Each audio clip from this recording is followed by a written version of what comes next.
Hace aproximadamente 3000 años, en una tierra conocida por sus colinas fértiles y ciudades rodeadas por murallas colosales, existía una cultura que mezclaba belleza, misterio y prácticas que hoy nos chocarían profundamente.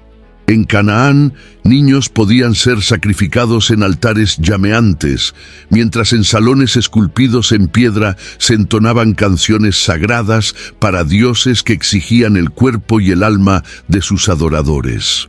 Las plantaciones florecían bajo la mirada temerosa de los campesinos, que ofrecían aceite y sangre en el intento de agradar a fuerzas invisibles. En cada esquina de una ciudad cananea, convivían el arte refinado, los cánticos armoniosos, el comercio próspero y la idolatría más oscura. Canaán no era solo un destino geográfico, era un campo de batalla entre luz y tinieblas, entre el Dios verdadero y los dioses del engaño. Antes de seguir profundizando entre estas murallas milenarias, donde cada piedra tiene una historia y cada silencio guarda un secreto, aprovecha y suscríbete aquí al canal, porque hay mucho más de lo que los libros cuentan y no querrás perderte. Muy antes de Josué cruzar el Jordán y los muros de Jericó derrumbarse, Canaán ya era conocida como una tierra fértil y codiciada. La Biblia la describe repetidamente como tierra que emana leche y miel, una expresión que va más allá de la metáfora poética. Era, de hecho, un territorio privilegiado en comparación con las tierras áridas a su alrededor.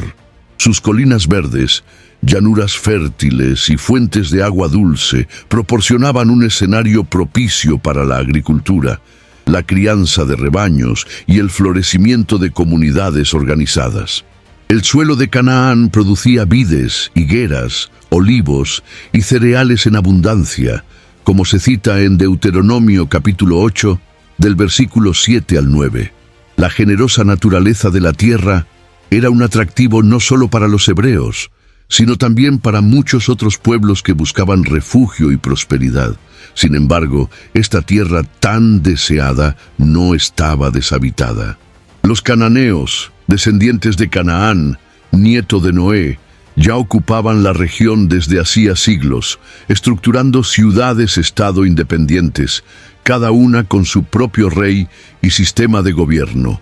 La fragmentación política favorecía conflictos internos, pero también proporcionaba espacio para la diversidad cultural y religiosa. Canaán era una especie de cruce de caminos del mundo antiguo, conectando Egipto al sur, a Mesopotamia al este y a los pueblos del mar al oeste. Este cruce de civilizaciones hacía de la tierra una zona de constante influencia externa, absorbiendo prácticas, objetos, ideas y lenguas de diferentes orígenes. Al mismo tiempo, esas influencias alimentaban la resistencia cultural de los pueblos locales, que se esforzaban por preservar sus tradiciones en medio de las presiones extranjeras. La geografía cananea también era notable por sus variaciones, desde las montañas de Efraín y Judá hasta las llanuras costeras de Gaza y Aser, desde las regiones desérticas al sur hasta las laderas fértiles del Valle del Jordán. Cada región tenía sus propios modos de vida y características económicas. Las áreas montañosas, por ejemplo, favorecían la construcción de ciudades fortificadas y la cría de ganado, mientras que los valles eran dominados por la agricultura intensiva.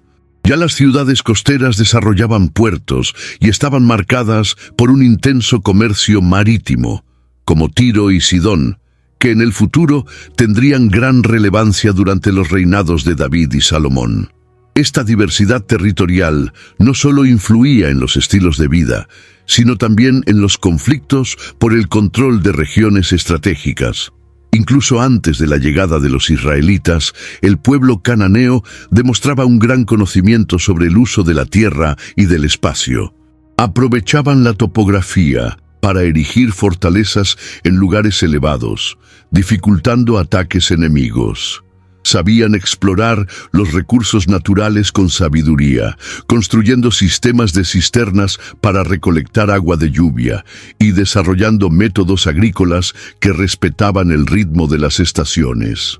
Todo esto nos revela un pueblo que, a pesar de ser idólatra y corrupto a los ojos del Dios de Israel, poseía un alto grado de organización social y tecnológica, lo que hacía que la conquista de sus ciudades fuera una tarea humanamente imposible, a menos que hubiera una intervención sobrenatural.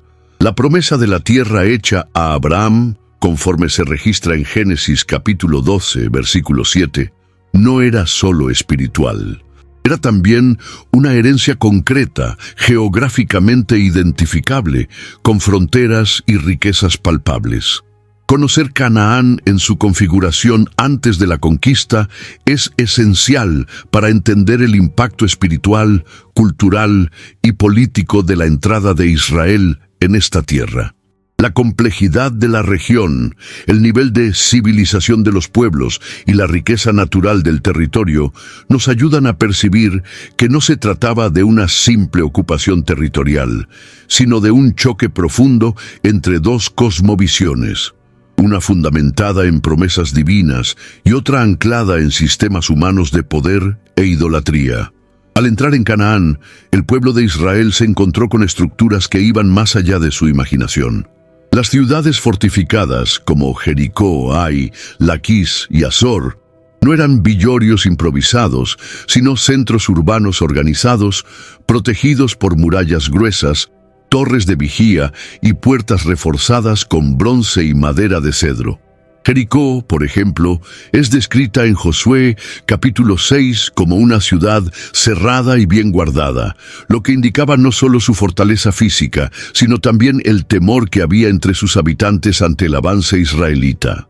La tecnología empleada en las construcciones mostraba el conocimiento avanzado de ingeniería de los cananeos, que utilizaban piedras pesadas, barro cocido y técnicas de contención para erigir sus defensas en terrenos accidentados. Estas ciudades no solo protegían a sus habitantes, sino que también simbolizaban el orgullo de los reyes locales. Hazor, la mayor ciudad-estado de la región norte, es descrita en Josué capítulo 11 como la cabeza de todos esos reinos. Su dimensión e influencia alcanzaban a superar la de algunas ciudades egipcias, lo que evidencia su poder militar y económico. El interior de estas fortalezas estaba lleno de almacenes, residencias, santuarios y palacios. Las murallas, que podían tener entre 6 a 12 metros de altura, estaban diseñadas no solo para defensa, sino también como símbolos de dominación y miedo. Muchos habitantes de los alrededores se refugiaban en estas ciudades en tiempos de guerra, creando una red de dependencia y protección entre campo y ciudad.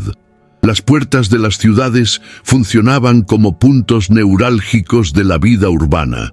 Allí se realizaban juicios, transacciones comerciales, reuniones políticas y hasta ceremonias religiosas.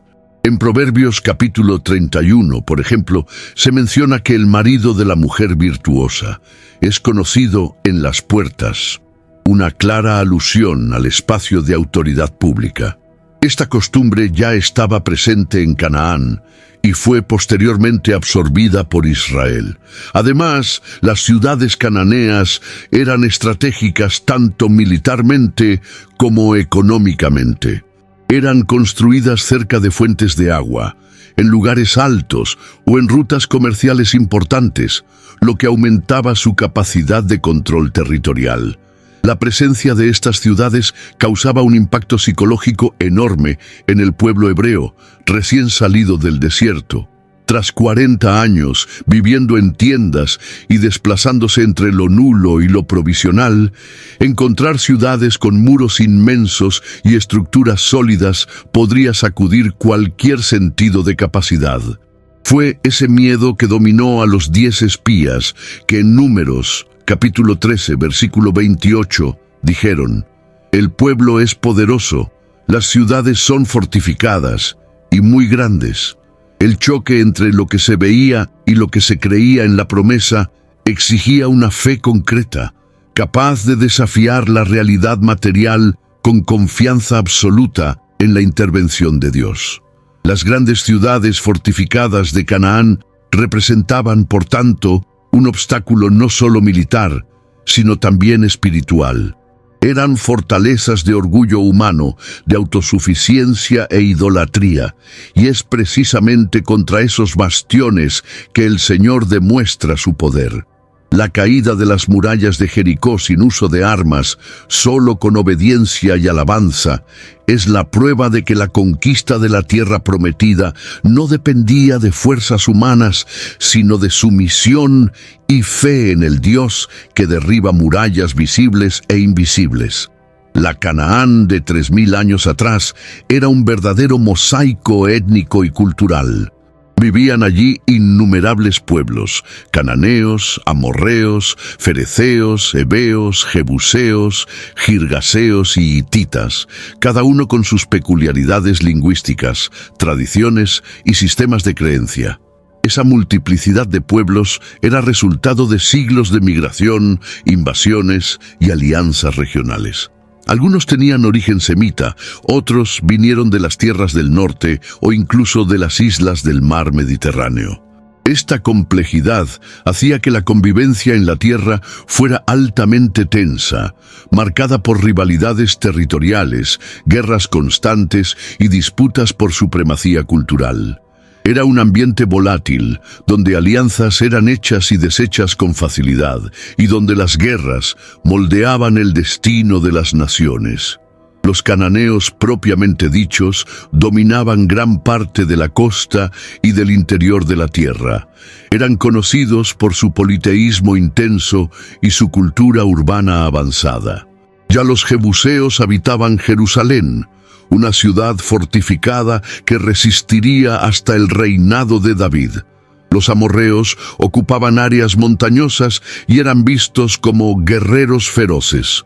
Los hititas, por su parte, tenían conexiones con el imperio hitita original del norte y trajeron influencias culturales y tecnológicas importantes.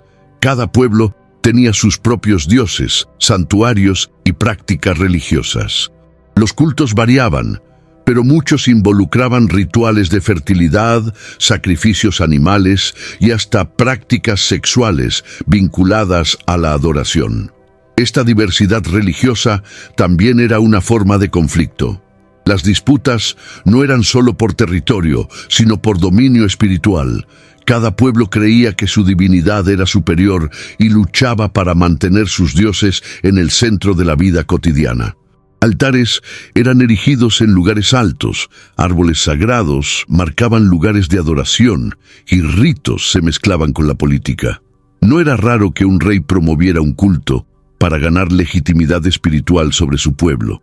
Cuando los israelitas entraron en la tierra, el enfrentamiento no fue solo físico, sino también teológico.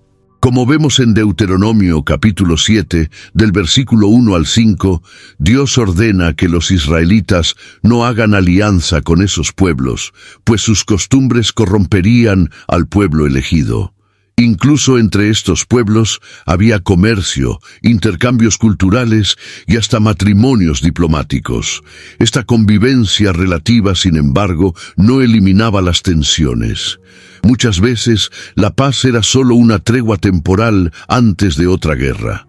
Y es en este escenario de inestabilidad que Israel entra como una nueva fuerza, con una identidad distinta, una religión exclusiva y un código moral radicalmente diferente. Esto causa extrañeza, oposición y, con el tiempo, sincretismo. La tentación de adoptar costumbres y dioses locales sería constante y devastadora. Conocer a los pueblos que habitaban Canaán ayuda a entender los desafíos enfrentados por los israelitas. No solo estaban ocupando una tierra, sino siendo lanzados a un campo de batalla espiritual y cultural. Cada pueblo representaba una alternativa de vida, una forma diferente de entender el mundo. Y cada elección que Israel hiciera a partir de ahí determinaría no solo su supervivencia física, sino su fidelidad al Dios que los sacó de Egipto con mano poderosa. Mientras las grandes ciudades cananeas ostentaban murallas imponentes y centros religiosos, la base de la vida cotidiana ocurría en los campos. Allí, lejos de las fortalezas y de los palacios, la tierra era cultivada con esfuerzo y dependencia del ciclo natural de las lluvias. La economía agraria sostenía no solo la alimentación de las familias, sino también el sistema de intercambios y tributos con las ciudades-estado. Hombres, mujeres y niños se involucraban en las tareas agrícolas desde el amanecer, aprendiendo temprano el valor del trabajo arduo y de la paciencia ante la tierra. La agricultura en Canaán giraba en torno a 3 pilares: los cereales como trigo y cebada, las vides para el vino y las aceitunas, cuyo aceite era usado para alimento, iluminación y ritos religiosos. El conocimiento agrícola se transmitía de generación en generación. No había grandes tecnologías, pero había sabiduría acumulada.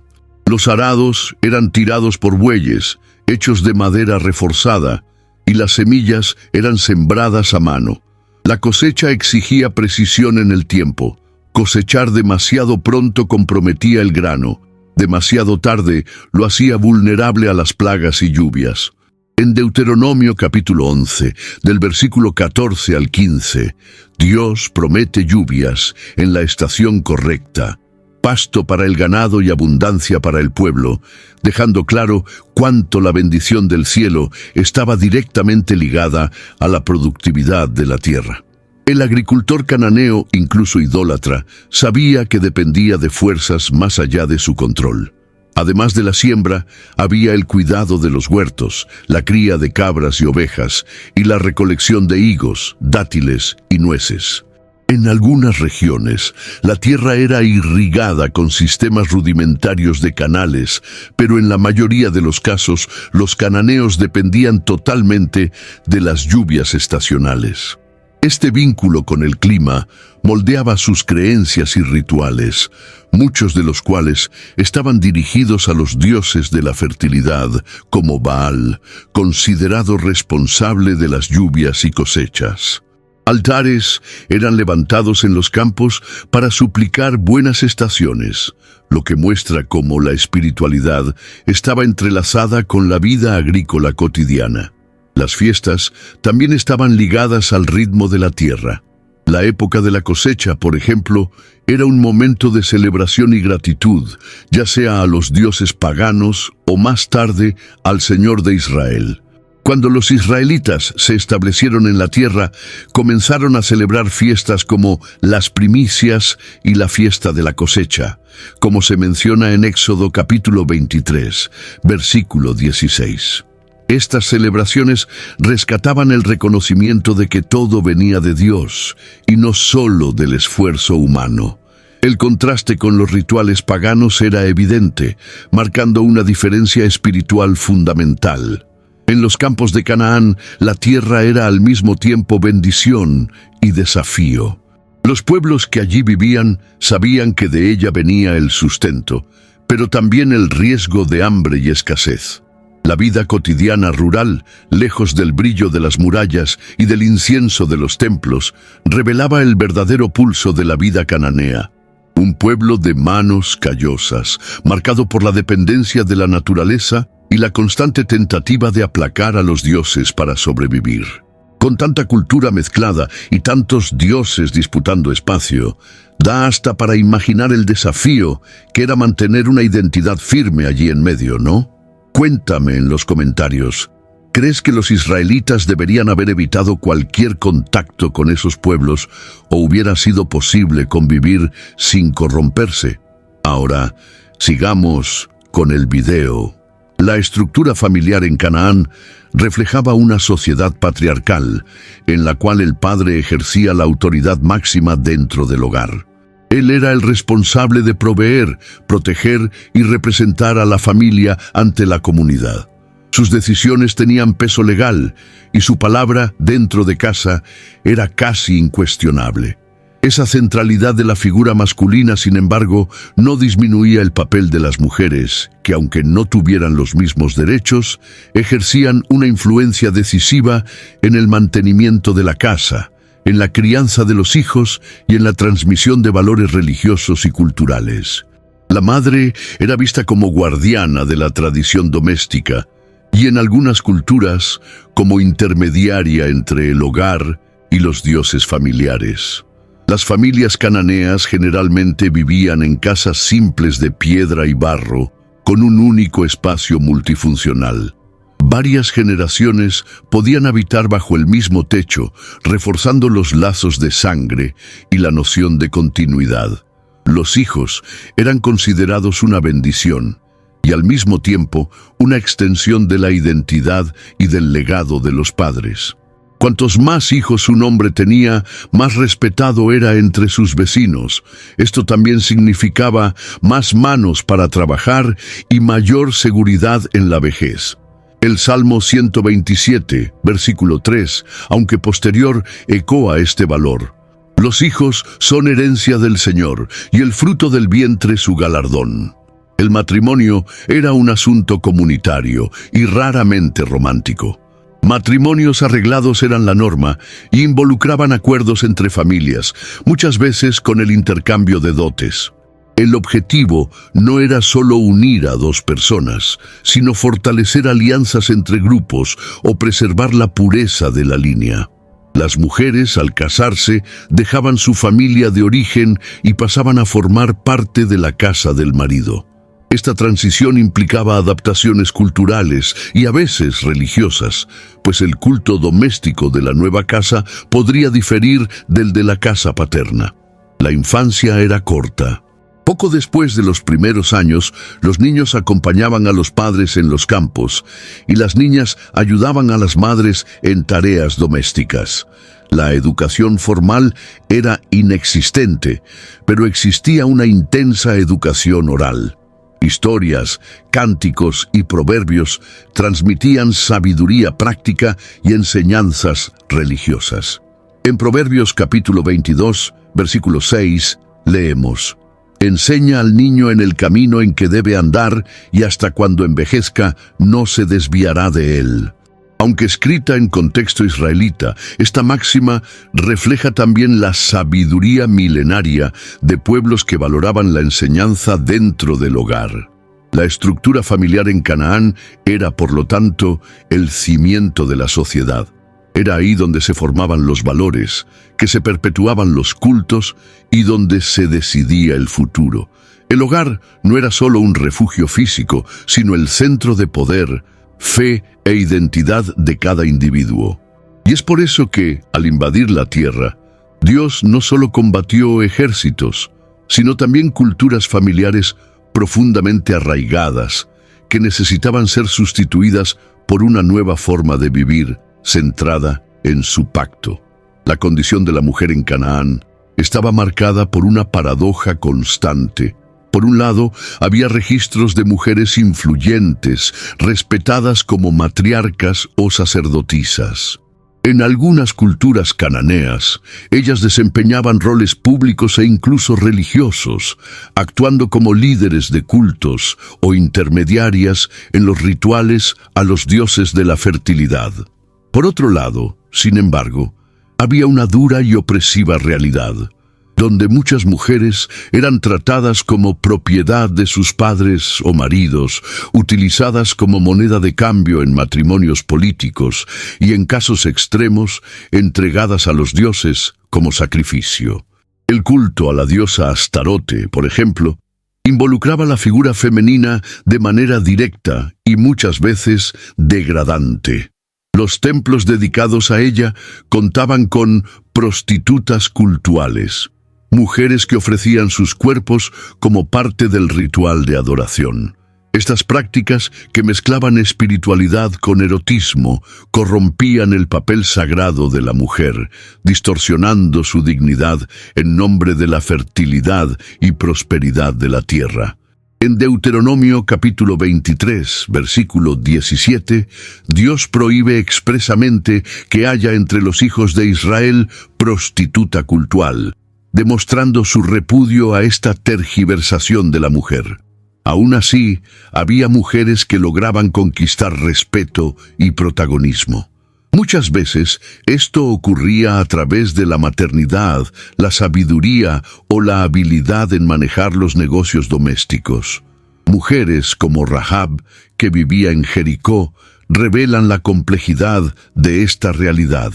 Aunque vista inicialmente como prostituta, su actitud de fe y coraje al esconder a los espías hebreos, como se narra en Josué capítulo 2, demuestra que incluso en contextos corrompidos había espacio para la redención y el cambio de destino. La mujer en Canaán vivía bajo vigilancia constante de la sociedad, de los maridos y de los sistemas religiosos. En muchos casos, no tenía voz ni elección sobre su vida, su cuerpo o sus hijos. Esta opresión estructural era justificada por la tradición, por las creencias locales y por la conveniencia de los hombres. Sin embargo, el encuentro de la cultura cananea con los principios de justicia y dignidad traídos por la ley del Señor reconfiguraría completamente este escenario.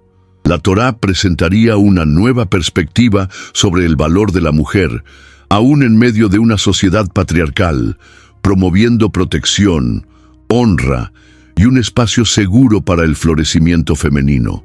Canaán era un campo de batalla silencioso donde la mujer oscilaba entre el prestigio y la explotación. Su imagen era utilizada tanto para exaltar a los dioses como para alimentar los sistemas de poder que la oprimían. Y es en este escenario de tensión que la promesa divina comenzaría a reescribir la historia, no solo de los pueblos, sino también de las mujeres, restaurando su dignidad a la luz de la verdad. Ser niño en Canaán hace 3000 años era crecer entre el trabajo temprano, el culto a dioses extraños y el constante temor de las guerras. A diferencia de la infancia moderna, marcada por juegos, escuela y protección, la infancia en aquel contexto era marcada por la responsabilidad desde los primeros años de vida.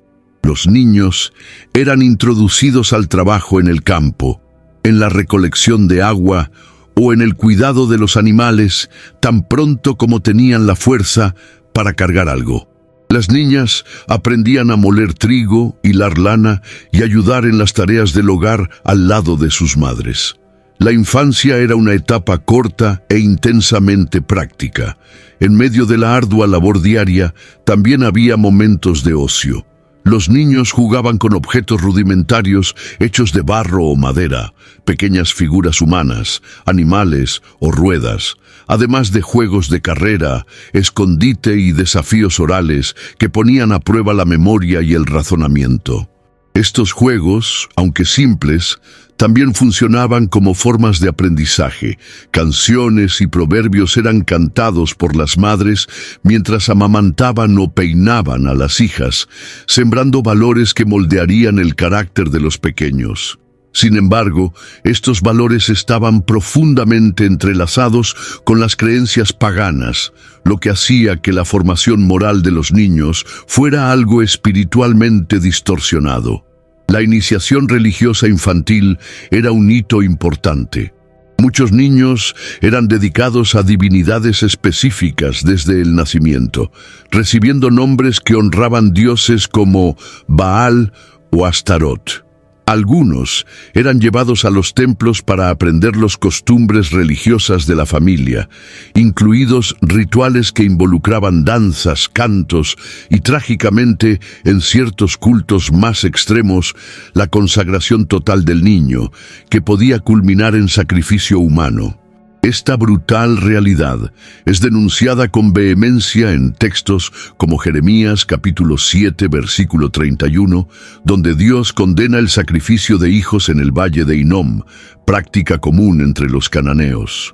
Además del riesgo espiritual, había la amenaza constante de la violencia.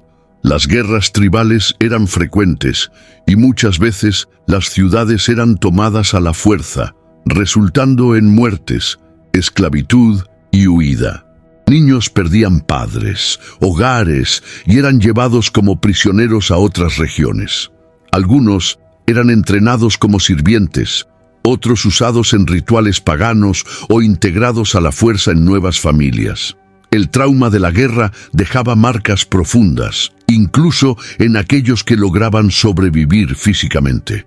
En contraste con esta realidad sombría, la visión bíblica de la infancia presenta un cuidado especial.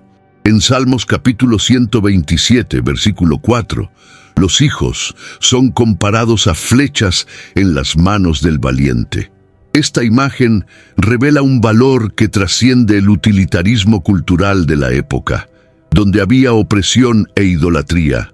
Dios veía propósito y promesa. Y en este escenario tan adverso, cada niño israelita se convertía en un recordatorio vivo de la alianza entre el Señor y su pueblo, y de la esperanza de una nueva generación. Canaán no era solo un territorio agrícola o militar, era también un vínculo vital en las rutas comerciales del antiguo Oriente Medio. Su posición geográfica estratégica conectaba los grandes imperios de la época, como Egipto, Mesopotamia y Asia Menor, transformándola en un punto de paso para caravanas cargadas de especias, tejidos, metales preciosos, cerámica y perfumes. Caminos rudimentarios atravesaban desiertos y montañas, conectando ciudades como Damasco, Tiro, Sidón y Gaza, donde los mercados bullían con acentos diversos, colores vibrantes y olores exóticos. Los comerciantes viajaban en grupos organizados, acompañados de guardias armados, ya que los caminos también eran blanco de asaltantes y tribus nómadas. Los cananeos eran comerciantes hábiles. Desarrollaron sistemas de peso y medida, sellos de identificación y hasta registros rudimentarios en arcilla o papiro para controlar los negocios. Tenían contacto constante con pueblos de culturas distintas y a través de este intercambio no solo enriquecieron, sino también absorbieron hábitos, religiones y costumbres extranjeras. Esto explica por qué tantas prácticas religiosas y objetos de idolatría eran encontrados incluso en poblados pequeños. Muchos de ellos eran importados por mercaderes, adquiridos como artículos de lujo y usados en rituales domésticos. Un ejemplo claro de la importancia comercial de la región es la ciudad de Tiro, que más tarde se convertiría en aliada de Israel en los días de Salomón, como vemos en Primera Reyes, capítulo 5. El rey Hiram de Tiro proporcionó cedros del Líbano y artesanos para la construcción del templo, mostrando cómo los lazos comerciales trascendieron incluso las diferencias religiosas. Esta relación, aunque beneficiosa económicamente, también trajo riesgos espirituales, ya que muchas de las esposas extranjeras de Salomón vinieron de esos contactos, influyendo negativamente en su fe. En las ferias y mercados de Canaán, todo era negociable. Tejidos egipcios, cerámicas hititas, armas de hierro, marfil africano y hasta esclavos formaban parte del flujo de bienes. Los productos agrícolas locales, aceite, vino, higos secos y miel, eran apreciados y cambiados por artículos de lujo que no se producían en la región. Comerciantes más exitosos llegaban a acumular grandes fortunas, ejercitando influencia política y patrocinando cultos religiosos como forma de mantener prestigio social. El comercio, por lo tanto, era más que una actividad económica. Era un puente entre mundos, modelaba valores, comportamientos y creencias.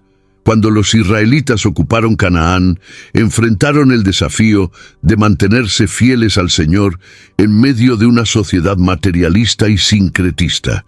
Y es en este contexto que la ley de Dios impuso principios éticos sobre medidas justas y honestidad en los negocios, como vemos en Levítico capítulo 19, versículo 36. En medio de un ambiente donde el lucro era rey y los dioses se mezclaban en las monedas y contratos, Dios llamaba a su pueblo a ser justo, íntegro y diferente.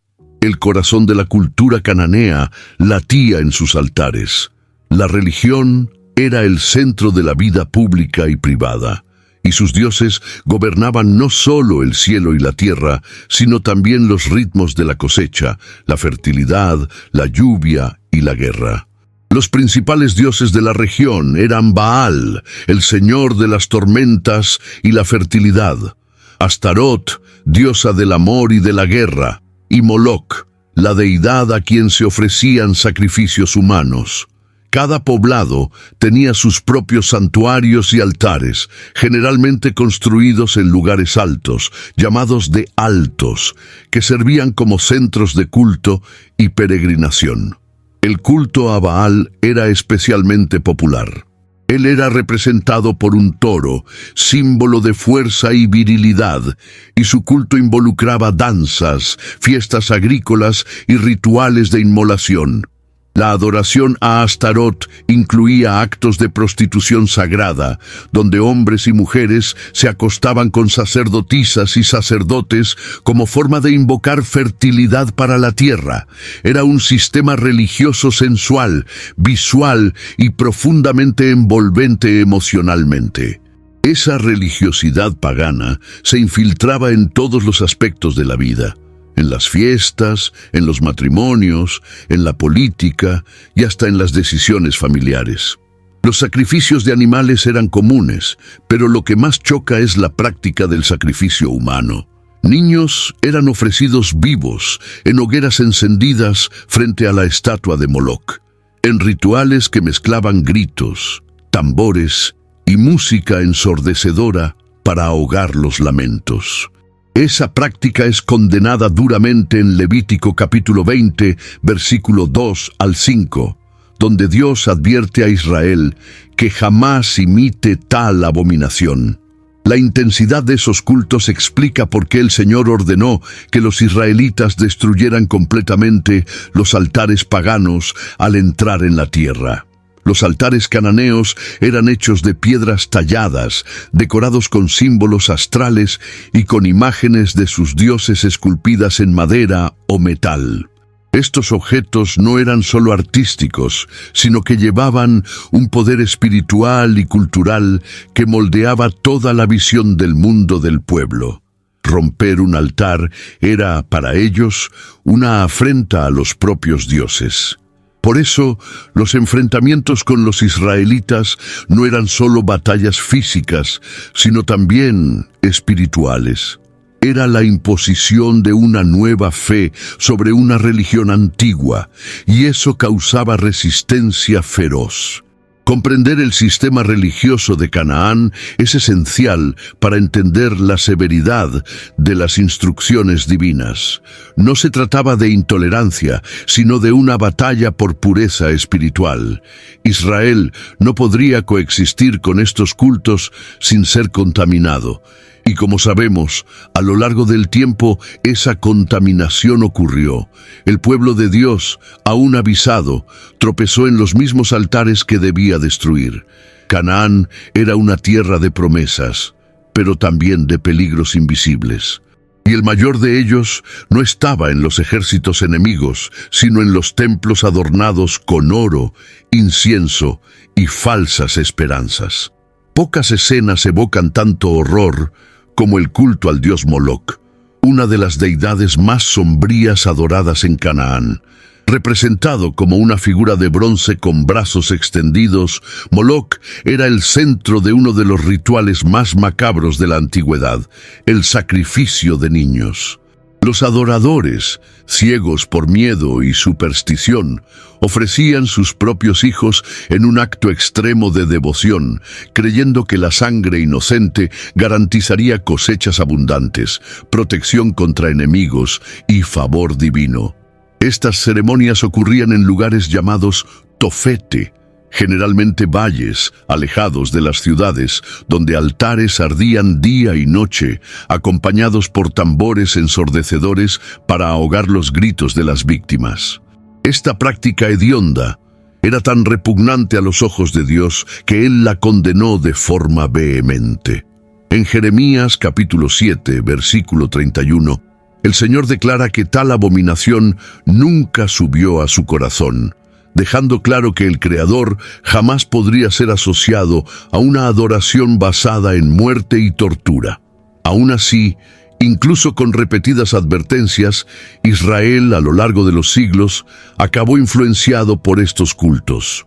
Reyes como Acaz y Manasés llegaron a quemar a sus hijos en sacrificio, corrompiendo completamente la identidad espiritual de la nación, como se registra en 2 Reyes, capítulo 21, versículo 6.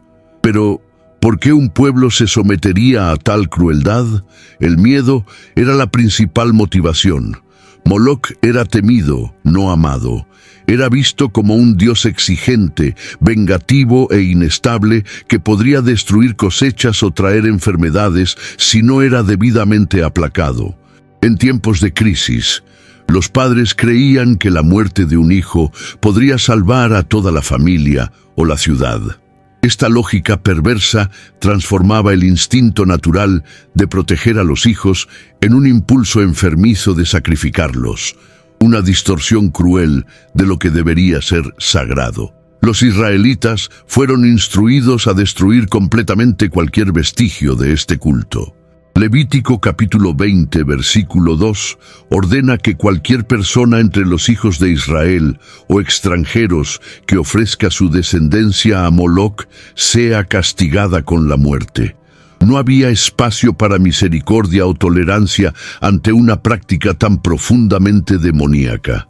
Esta orden extrema revela la gravedad con que Dios trataba la contaminación espiritual de la tierra. El culto a Moloc no era solo un error religioso, era un colapso moral.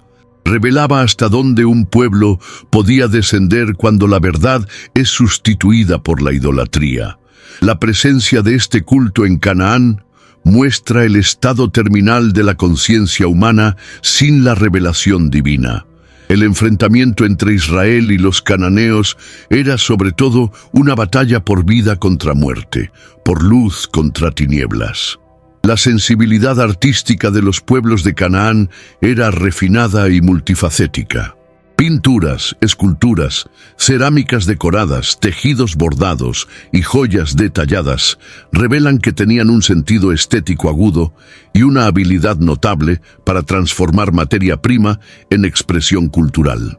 La música, por su parte, era parte esencial de la vida cotidiana, presente en las fiestas, en los rituales religiosos, en los funerales y hasta en las guerras.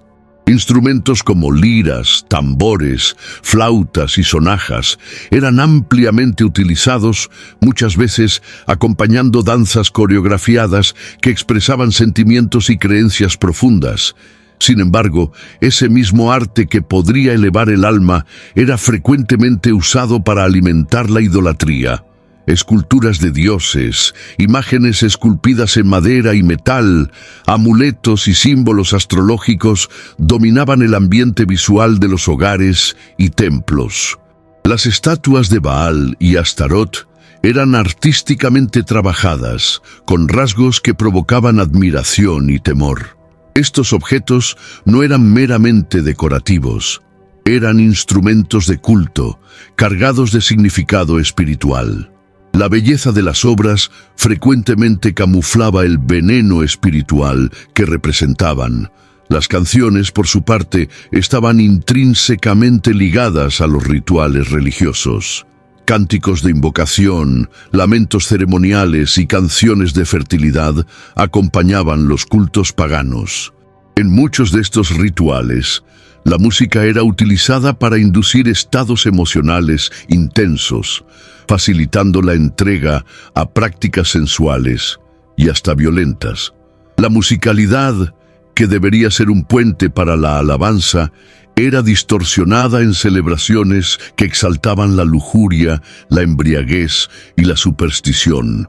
Esta apropiación del arte por el paganismo es lo que Dios condena al prohibir la confección de imágenes esculpidas para adoración, como se registra en Éxodo capítulo 20, versículo 4.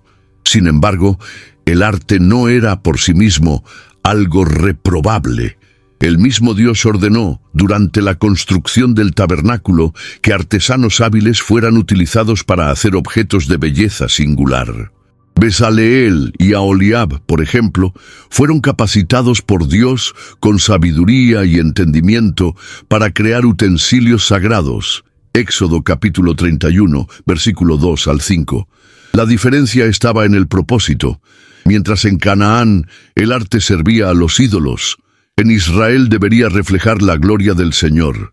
El arte y la música en Canaán revelan que la creatividad humana, cuando divorciada de la verdad, puede convertirse en un canal para el error.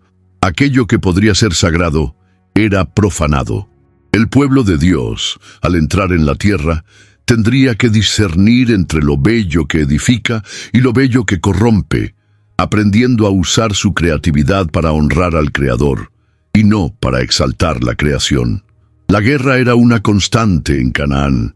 Con tantas ciudades-estado, cada una gobernada por su propio rey, los conflictos eran inevitables. Las disputas por territorio, recursos y dominio espiritual hacían que los ejércitos estuvieran siempre en prontitud. Las batallas no eran solo cuestiones de supervivencia, sino rituales de honor y poder. Los ejércitos cananeos estaban compuestos por soldados entrenados, carros tirados por caballos, arqueros y lanzas con puntas de bronce. El uso del hierro aún era limitado, pero las armas de bronce eran letales y ampliamente distribuidas entre los guerreros de las principales ciudades. La estrategia militar era adaptada al terreno. Ciudades en colinas contaban con murallas reforzadas y sistemas de alerta para invasiones. Ya en las planicies, los carros ofrecían ventaja por la velocidad y el impacto. Los pactos entre reyes también eran comunes, uniones temporales para enfrentar a un enemigo mayor. Un ejemplo de esto aparece en Josué capítulo 10, cuando 5 reyes amorreos se aliaron para combatir a Gibeón, que había hecho paz con Israel. Esta alianza resultó en la famosa batalla en que el sol se detuvo en el cielo. Un episodio que muestra cómo las guerras también eran vistas como actos espirituales. Los soldados cananeos no solo guerreaban con armas, sino también con encantamientos y símbolos religiosos. Llevaban amuletos, oráculos y figuras de dioses al campo de batalla, creyendo que esto les garantizaría protección. La guerra era precedida por sacrificios e invocaciones, transformando el conflicto en un verdadero enfrentamiento de dioses. Perder una batalla significaba que su dios había sido derrotado, lo que ponía presión espiritual sobre los ejércitos y reyes. Por eso, las victorias de Israel eran vistas por los cananeos como un avance del Dios de Israel sobre los dioses de la tierra. La disciplina entre los guerreros era severa. Desertores podían ser muertos, y la cobardía en batalla era una vergüenza familiar. Los jóvenes eran entrenados desde temprano, no solo en la lucha, sino también en la resistencia al dolor y al miedo. Había un código de honor que exigía valentía, fidelidad al rey y disposición para morir por la ciudad. Esto hacía que los ejércitos cananeos fueran formidables y su resistencia a la entrada de Israel feroz. Ante toda esta estructura militar, el Señor garantizó a su pueblo que la victoria vendría no por fuerza, sino por su presencia. En Deuteronomio capítulo 20, versículo 4, está escrito: «Porque el Señor vuestro Dios es quien va con vosotros, para pelear por vosotros contra vuestros enemigos, para salvaros». Mientras los cananeos confiaban en sus espadas y dioses de piedra, Israel fue llamado a confiar en la palabra y en el poder invisible de un Dios vivo. En medio de la oscuridad espiritual que envolvía a Canaán, las voces proféticas se erguían como antorchas en el desierto. Aunque el ministerio profético se había estructurado con más claridad en los tiempos del reino de Israel, ya en los días de la entrada en la tierra prometida, surgían hombres levantados por Dios para confrontar el pecado y anunciar su justicia.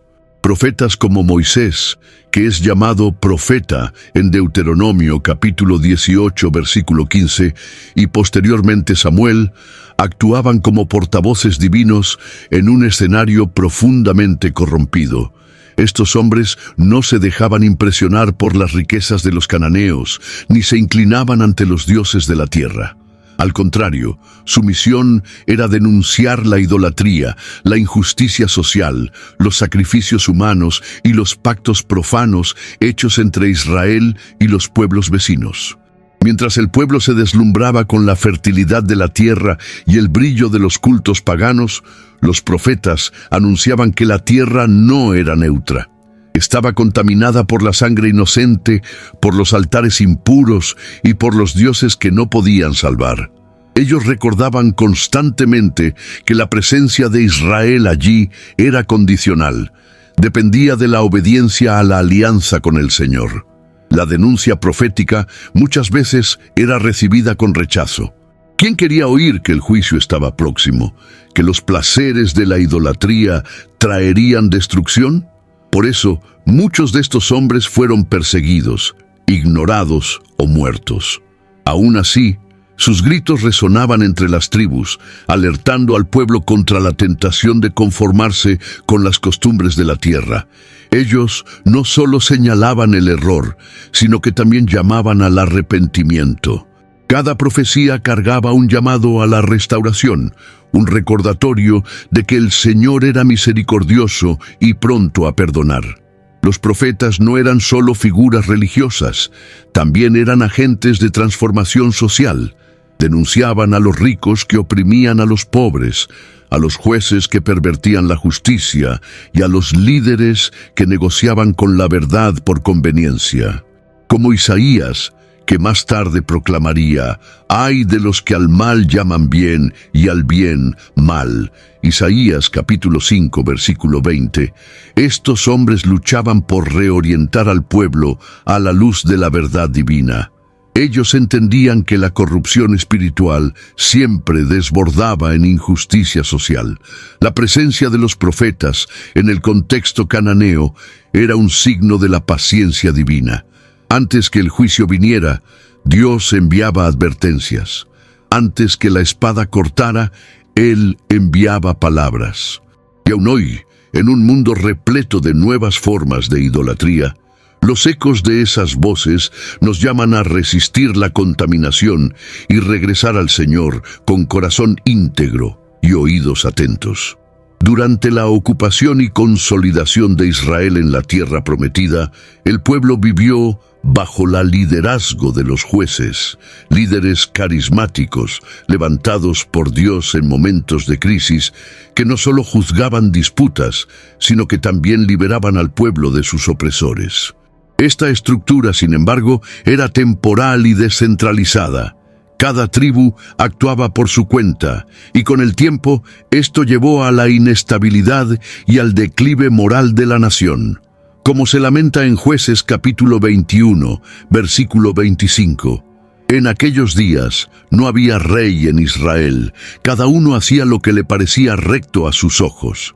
Esta ausencia de unidad favoreció el sincretismo con los pueblos cananeos.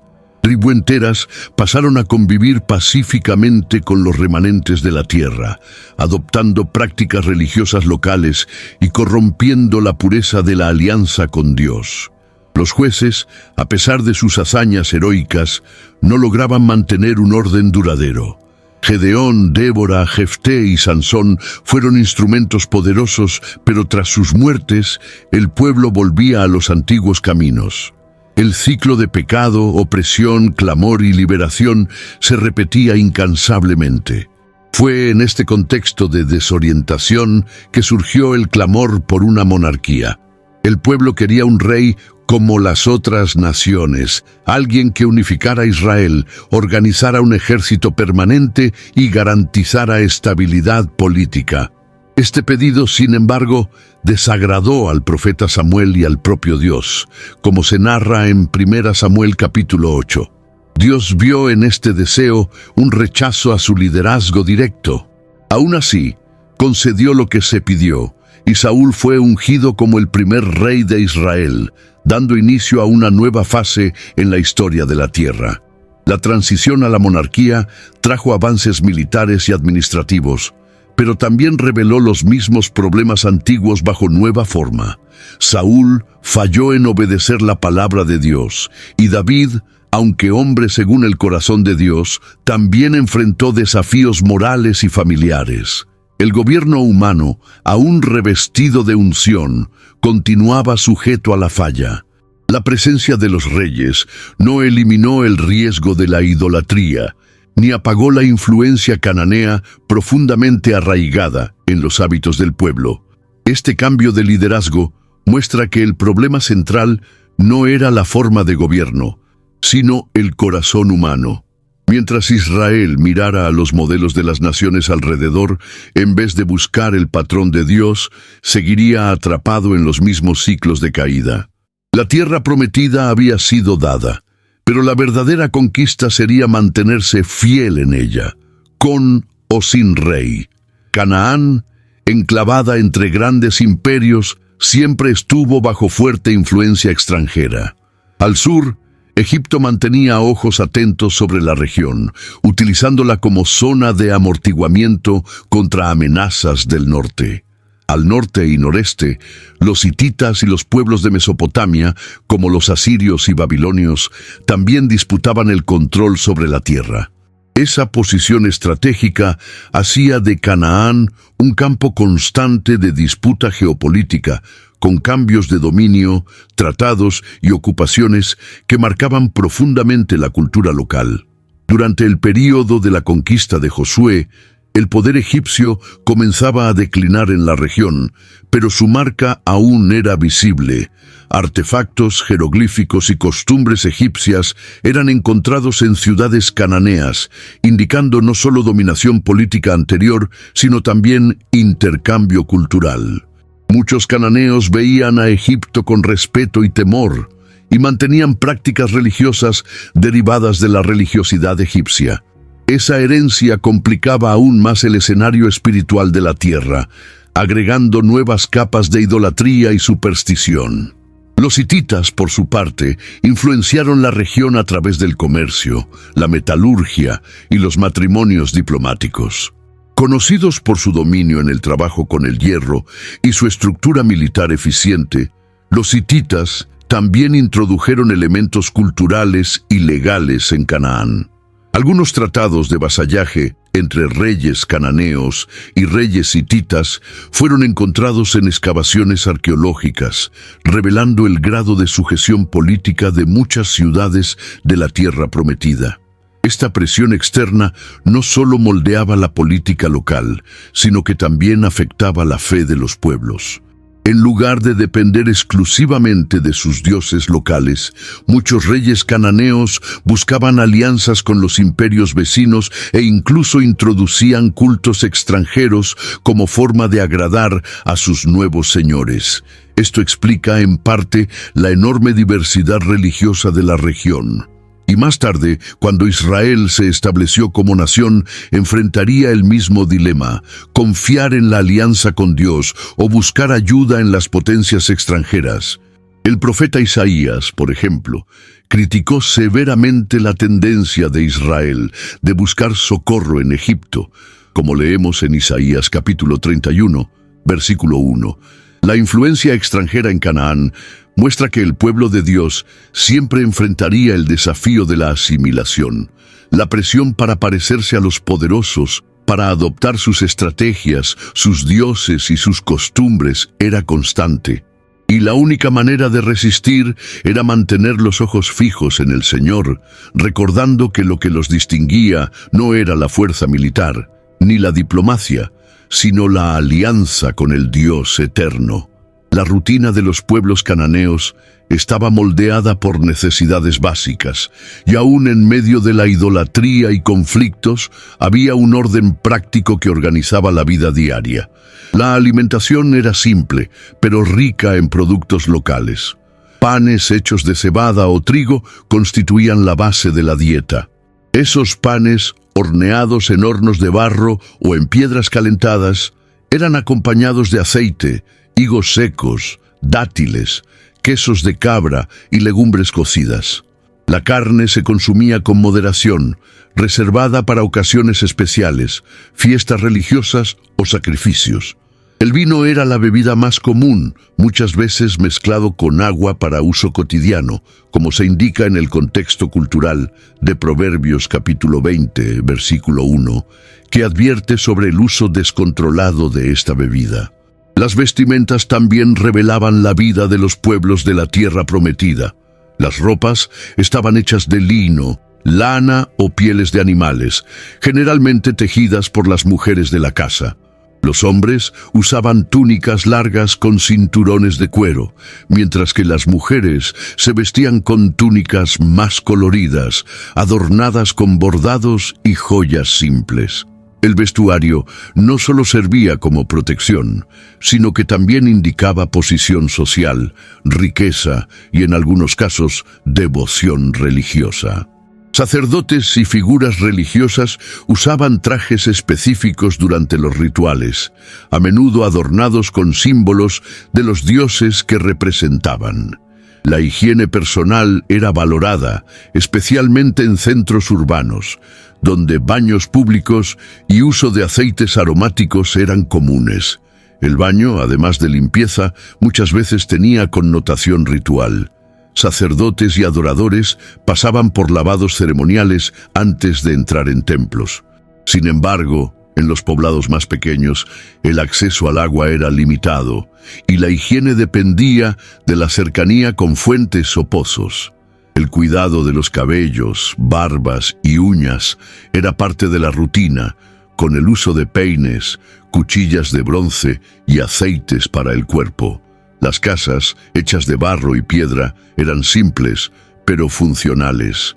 Tenían 1 o 2 cuartos, con un espacio reservado para moler granos, cocinar y almacenar alimentos. Los techos planos servían como área de descanso durante la noche o secado de productos. Aunque humildes, estas casas albergaban una intensa vida familiar y comunitaria.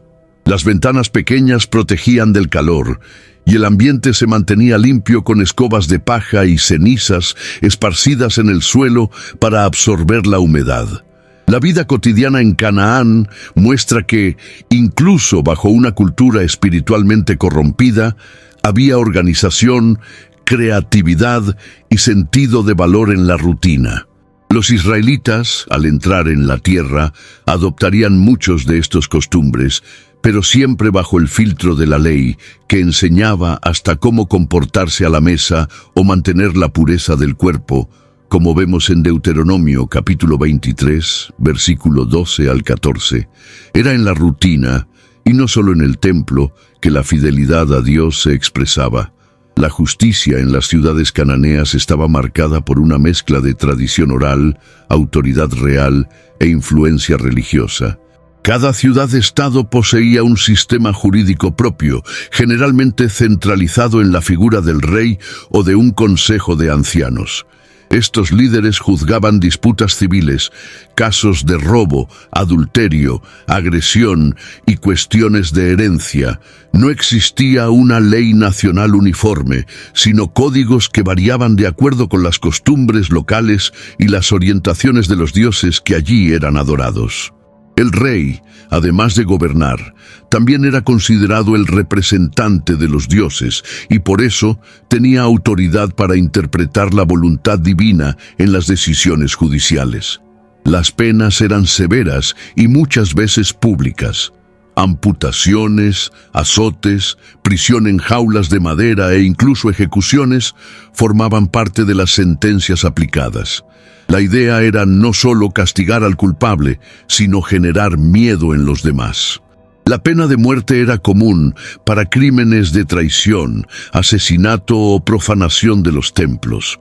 En ciertos casos, hasta la familia del acusado podría ser responsabilizada, reforzando el sentido colectivo de culpa y honor. La venganza de sangre, el derecho de un pariente cercano a vengar la muerte de un familiar, también era ampliamente practicada, aunque en algunas ciudades existían mediaciones que evitaban el derramamiento continuo de sangre. Además, muchos juicios eran conducidos a través de juramentos o ritos. Los acusados eran sometidos a pruebas divinas, como pasar por fuego o beber pociones, creyéndose que el verdadero culpable sería revelado por la manifestación sobrenatural de la justicia de los dioses. Esta práctica reflejaba una justicia basada en el miedo y la superstición, donde la verdad muchas veces era oscurecida por manipulaciones y favoritismos. Cuando Israel entró en la tierra prometida, Dios presentó un patrón totalmente diferente. La justicia debía ser administrada con equidad, sin acepción de personas y con testigos confiables. En Deuteronomio capítulo 16, versículos 18 al 20, el Señor ordena la nominación de jueces en todas las ciudades, con la clara instrucción: no torcerás el juicio. No harás acepción de personas, ni tomarás soborno. La justicia de Dios buscaba proteger a los inocentes, corregir a los culpables y mantener la santidad de la comunidad. El contraste entre los sistemas cananeos y el sistema divino era evidente. Mientras que en Canaán, la justicia podía ser arbitraria y cruel. La ley del Señor buscaba equilibrio entre verdad y misericordia. Al establecer su pueblo en esa tierra, Dios no solo cambió el dominio político, sino que también reformó completamente la estructura de justicia, comenzando en las puertas de la ciudad y alcanzando los corazones. La tierra prometida, antes de convertirse en el hogar de Israel, ya estaba bajo los ojos del Creador. Canaán no era un espacio geográfico cualquiera, era un territorio cargado de propósito espiritual. Cuando Dios prometió a Abraham, en Génesis capítulo 12, versículo 7, que daría esa tierra a su descendencia, Él ya conocía cada poblado, cada altar idólatra y cada injusticia cometida en ese suelo. La promesa, por lo tanto, venía acompañada de una misión: transformar una tierra corrompida en un lugar consagrado al nombre del Señor.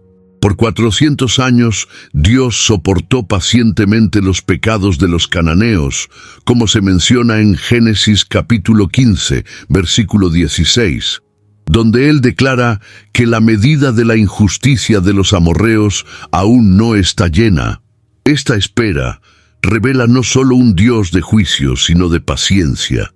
Él dio tiempo para el arrepentimiento, pero cuando ese tiempo se agotó, el juicio llegó, no como un acto de destrucción ciega, sino como cumplimiento de una justicia aplazada.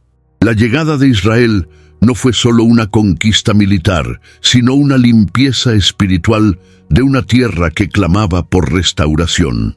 La redención de la tierra no vendría solo por espada, sino por la presencia de la justicia, de la adoración verdadera y de la alianza renovada. Dios no deseaba solo expulsar a los pueblos, sino establecer un nuevo patrón de vida. Cada tribu israelita, al recibir su porción de tierra, era llamada a santificar ese espacio, arrancando los altares paganos, erigiendo memoriales al Señor y enseñando a sus hijos a temer al Dios único. La tierra sería bendecida o maldecida conforme la obediencia del pueblo, como quedó claro en Deuteronomio capítulo 28. Sin embargo, incluso después de la conquista, Canaán nunca dejó de ser un campo de batalla espiritual. El corazón humano continuó oscilando entre la fidelidad y la tentación, y la tierra reflejaba este conflicto. Profetas lloraron sobre sus montes, reyes libraron guerras por sus valles, y el mismo Jesús, siglos después, caminaría por esas tierras, ahora llamadas Judea y Galilea, trayendo la redención final que solo Él podía ofrecer. Canaán, bajo los ojos de Dios, es el retrato de una tierra que, a pesar de su corrupción, fue elegida para manifestar la gloria divina. Fue allí donde se cumplieron promesas, se ejecutaron juicios y comenzó a brillar la esperanza de la redención. Y aún hoy, cada paso de fe en obediencia a la palabra transforma cualquier terreno árido en tierra santa, porque donde Dios habita, hasta el suelo se convierte en promesa. Hay cosas que vivimos y hay verdades que reconocemos solo después de escuchar con calma. Si este video te hizo recordar, pensar o ver algo que nadie nunca te contó sobre esa tierra, deja un comentario aquí. Tu visión puede enriquecer la comprensión de mucha gente y aprovecha para compartir con quien sabes que valora una buena verdad contada con profundidad. Y claro, si aún no te has suscrito, este es el momento adecuado.